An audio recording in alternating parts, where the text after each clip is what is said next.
La conformidad de los criterios debe contribuir a la garantía de que no se va a exceder del nivel aceptable.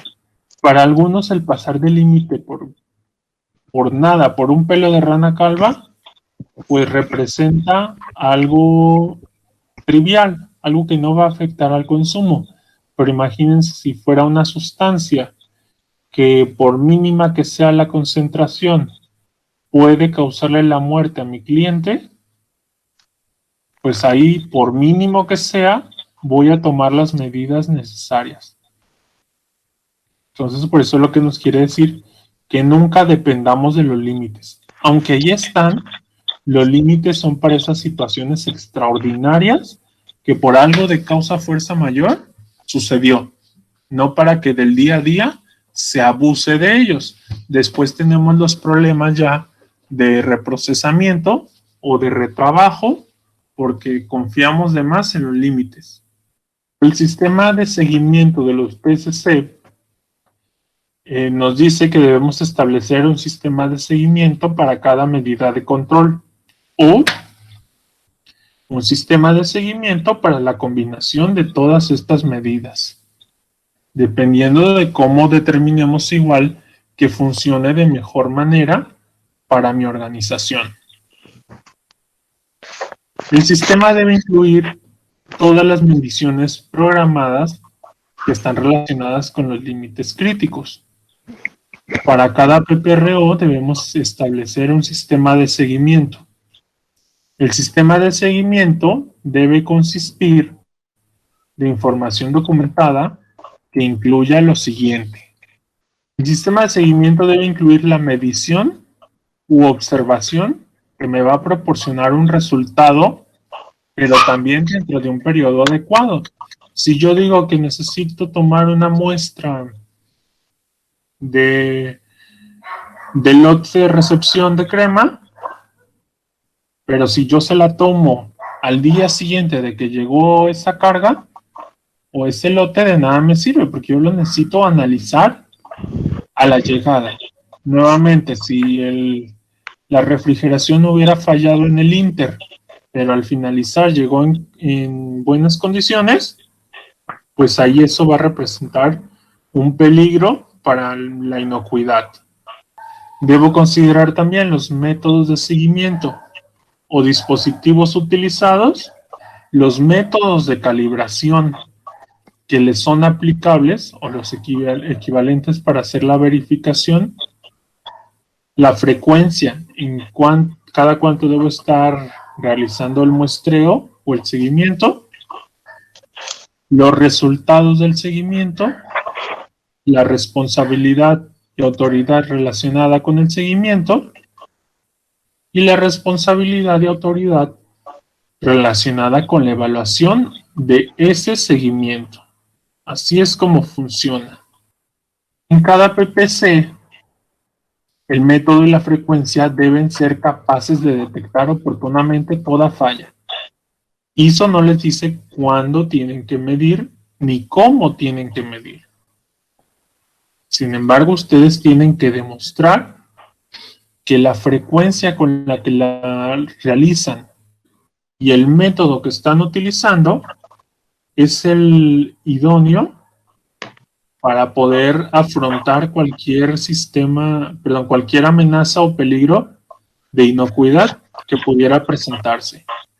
Y, nuevamente, para cada PPRO, además del método y frecuencia, debemos proporcionar o nos debe proporcionar a nosotros la probabilidad de la falla y la gravedad de la consecuencia que va a ocasionarnos ese peligro crítico. Por lo tanto, que también estaba relacionado con los recursos, si yo requiero realizar mediciones de temperatura, obviamente la organización debe dotarme de un termómetro, debe capacitarme en el uso de termómetros, debe proporcionarle calibración a ese termómetro. Y así sucesivamente debemos contar con todos los recursos necesarios para la correcta identificación de peligros o amenazas que puedan afectar la inocuidad. Después de esto tenemos las acciones cuando no se cumplen los límites o los criterios de acción. ¿Qué vamos a hacer cuando todo lo que planeamos y de lo que hemos estado hablando estos 3 días no sirvió de nada? Logró brincar todos los puntos de control, pero antes de que se embarque, lo logramos identificar y por lo tanto se contuvo. Entonces ahí, para esos casos o esos aspectos, es que tenemos las acciones cuando no se cumplen con los límites.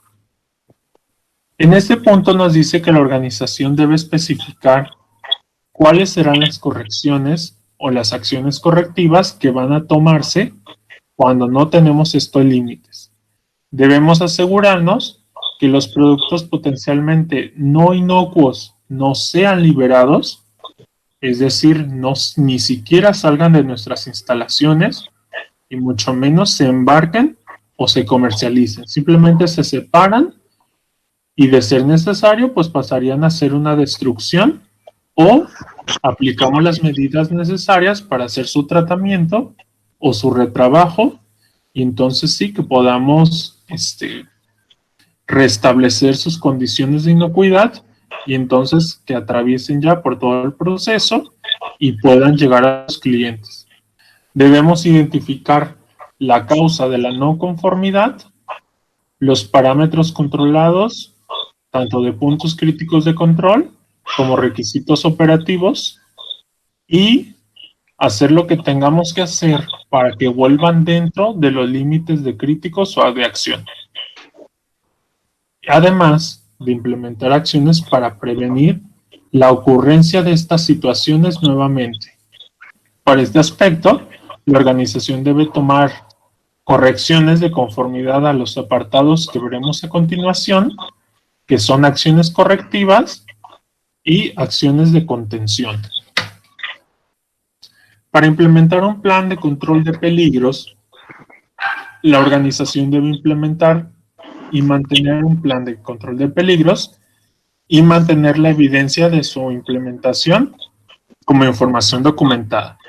Es decir, todo lo que nos pidió antes, ahora cuando llegue a suceder, debemos tener la evidencia.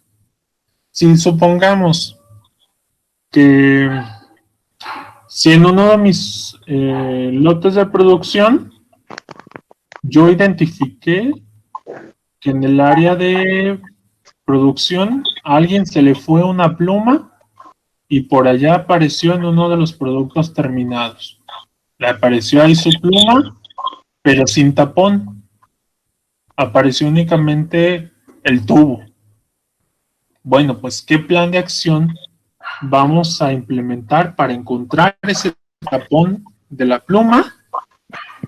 Además de evitar que vuelva a suceder dentro de esa área o de toda la organización. ¿Qué harían ustedes para encontrar el tapón de esa pluma y también para evitar que sucediera nuevamente?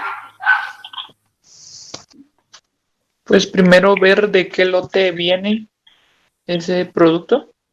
¿Con qué te vas a ayudar? Con la trazabilidad. Efectivamente. ¿Qué más harían? Pues decirle a los empleados que no utilicen plumas en esa área y si van a hacer algún reporte, pues en un lugar específico donde puedan quedarse estas herramientas para no perjudicar el proceso. ¿Qué más podemos hacer? Tal vez buscar algún proveedor de plumas, grado alimenticio, que puedan ser detectables por nuestros sistemas. Y todo eso queda dentro de un plan de acción, que es el que va en este punto de plan de control de peligros.